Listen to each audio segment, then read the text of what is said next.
thinks they're seeing free will when we choose something.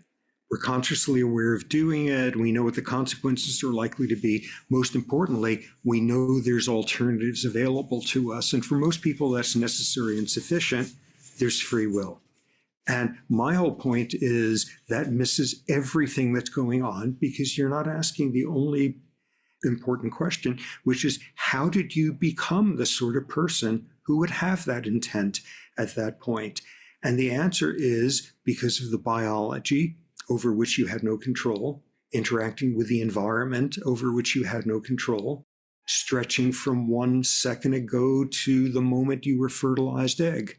And when you look at how that stuff works, there's not a crack anywhere in there in which you can insert sort of the everyday intuitive notion of free will.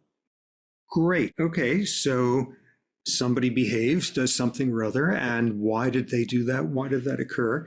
And part of the answer is, well, what went on in their neurons a tenth of a second ago? But what you're also asking is what stimuli in the environment in the previous minutes got those neurons to do that?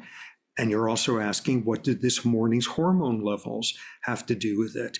And you're asking, what does the plasticity of the brain in the previous months to decades, trauma, heartache, finding love, finding God, all of those things change the brain. And then before you know it, you're asking, what did the person's adolescence and childhood and fetal life have to do with it? What do their genes have to do with it? And remarkably, you got to go even one step further back. What kind of culture were your ancestors inventing? Parentheses, in what sort of ecosystems, because that had something to do with it. Culture centuries ago, why is that relevant? Because your mother mothered you according to the ways in which she was raised in her culture, or translated a different way. Your brain was being constructed at that point as a function and part of what your ancestors were up to a millennium ago.